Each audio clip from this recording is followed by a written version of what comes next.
¿Será que el mercado se ensaña con algunas acciones de nuestro portafolio? Sé que en algún momento te has preguntado esto, y para los inversores de Warner Bros. Esta interrogante se vuelve cada día más real. Una compañía que nos prometió mucho al momento de su salida a bolsa y ahora no hace más nada que caer. Analizaremos su último reporte de ganancia, gráfico, y al final te brindaré su precio objetivo. Así que no olvides suscribirte y darnos un gran like. Arrancamos con uno de los conglomerados de medios de comunicación y entretenimiento más grande del mercado, Warner Bros. Discovery. La empresa salió a bolsa luego de una decisión con AT&T y la unión con Discovery. La compañía tiene varios trimestres sin poder cumplir con las estimaciones de los analistas, tanto de ingresos como de beneficios, y el último reporte no fue la excepción, presentando ingresos de 9.958 millones, un 7% menos que el año anterior. Su CEO indicó que lograron un crecimiento significativo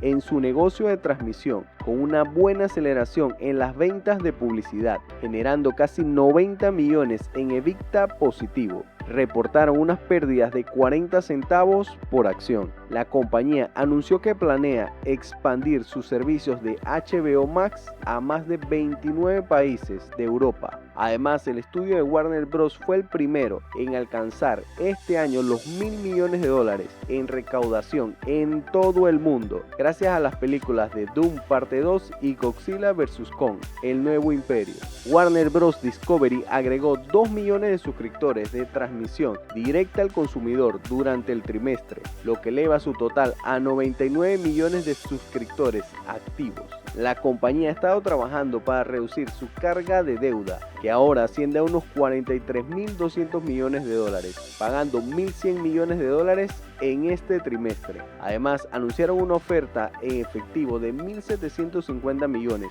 destinada a reducir aún más su deuda. Este punto lo están siguiendo de cerca los analistas. La empresa también anunció un free cash flow de 390 millones, impulsado principalmente por un enfoque más disciplinado en la inversión en contenido. Sé que te está gustando este video, así que no olvides unirte a nuestro grupo de WhatsApp, donde podrás encontrar ideas de inversión, noticias y análisis. Link en la descripción. En lo que va del año, las acciones de Warner Bros. Llevan una caída del 39%. En el gráfico, Warner Bros. Se encuentra en la parte baja de un canal bajista, con una subida hasta la parte alta del 38%. El MACD se encuentra plano y el RSI acercándose al terreno de sobreventa. Según Morningstar, Warner Bros. Tiene un fair value de unos $20 por acción. En otras métricas, Warner Bros. Tiene un price sales de 0.43, inferior a su media de 5 años, donde no sale un PER, dado que la empresa actualmente genera pérdidas, como pueden ver en pantalla. Los ingresos han estado creciendo, pero los beneficios han fluctuado. Actualmente los analistas le dan a Warner Bros. Una calificación de compra, con un precio objetivo de 12,50.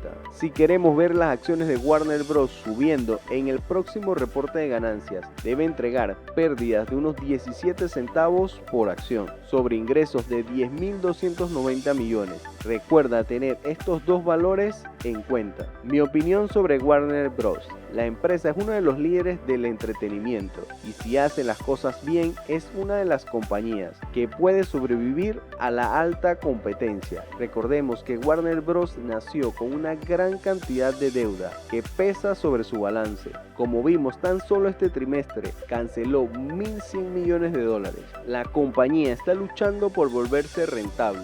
Pienso que este tipo de empresas sí o sí van a tener que unirse hasta quedar unas 3 o 4 triunfadoras para dividirse la cuota de mercado.